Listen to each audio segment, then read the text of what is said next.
જેમ કે બીજા પાર્ટમાં આપણે આવ્યા છીએ બાપુજી જોડે, તો બાપુજી જોડે આપણે એક ચર્ચા કરીશું કે અહમ બ્રહ્માસ્મિ,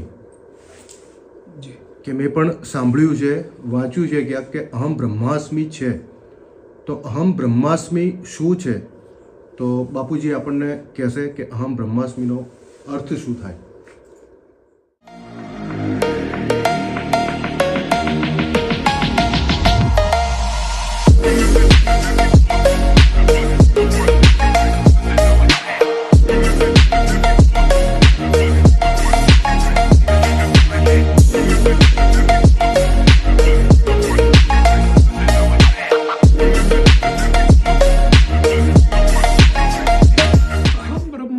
નો અર્થ એટલો થાય કે મેં સ્વયં જ શિવ છું એમ. જી.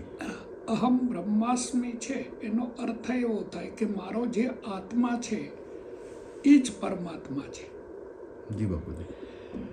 એટલે આખા બ્રહ્માંડની અંદર સિદ્ધ સમાન કોઈ આસન નથી, ખેચરી જેવી કોઈ મુદ્રા નથી, નાદના જેવો કોઈ પ્રલય નથી, જી બાપુ. અને કુંભકના જેવી કોઈ તાકાત નથી.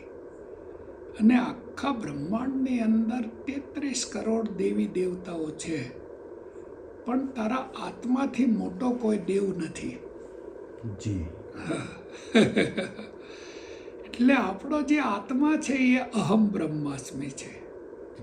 અહમ આત્મા બ્રહ્મ છે, તત્વમસી છે, પ્રજ્ઞા છે, એ બધા એક જ વસ્તુના નામ છે. તો આખા બ્રહ્માંડમાં તમારા આત્માથી મોટો કોઈ દેવ નથી. એટલે તમે આત્મ સાક્ષાત્કાર કરો, એટલે તમે આત્મ સાક્ષાત્કાર જ્યારે કરો ત્યારે તમને એ અહમ બ્રહ્માસ્મિ છે એ પદનો જે અર્થ છે એ સમજાઈ જવાય. બરાબર. અને બીજું છે કે ગુરુ દીક્ષા. જી. ગુરુનું મનુષ્યના જીવન ઉપર કેટલું મહત્વ છે, કે ગુરુ વિના જ્ઞાન નહીં ને ગુરુ આદેશ સર્વોપરી હોય છે. જી. એવું હું માનું છું. સત્વચન છે. આપણા આપશ્રીના સારા વચનો બી અમને જણાવો કે ગુરુ વિના જ્ઞાન નહીં અને ગુરુ આદેશ સર્વોપરી છે. તો ગુરુનું મહત્વ શું છે? કારણ કે ગુરુ છે એ આપણને આ કિનારેથી પેલા કિનારે લઈ જાય છે. જી. એટલે જીવનની અંદર હર કોઈ ચીજ ગમે તેવી ચાલે. આપણને મોડું થોડું ખાવાનું ચાલે, મોડું થોડું પહેરવા ઉઠવાનું ચાલે, મોડું થોડું રહેવા બેસવા ઉઠવાનું ચાલે, પણ ગુરુ સમર્થ જોઈએ. જી. ગુરુ સમર્થ હોય તો આપણને ઓલા કિનારે લઈ જાય. એટલે કરોડો જન્મના અંતે આપણને એક માનવ દેહ મળ્યો છે, એ પહેલું વરદાન છે. બીજું વરદાન છે ભારતમાં મળ્યો છે, અને ત્રીજું વરદાન છે સમર્થ ગુરુ મળે તો એ આપણને આ કિનારેથી પેલા કિનારે લઈ જાય.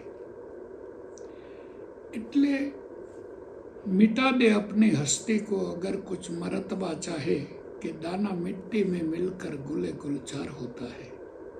એટલે ગુરુ આપણને એક નાનું એવું બીજ હોય, એ બીજને માળીનું કામ કરે, વાવી દે, ખાતર પાણી કરે, એને ફલી ફૂલી અને મોટું કરે અને એક બહુ સુંદર મજાનો ગુલદસ્તો બનાવે. એટલે ગુરુ આપણા જીવનની અંદર માળીનું કામ કરે, બીજને બહુ સરસ રીતે ઉછેરી અને ગુલદસ્તો બનાવી દે. ખૂબ સરસ. હાજી.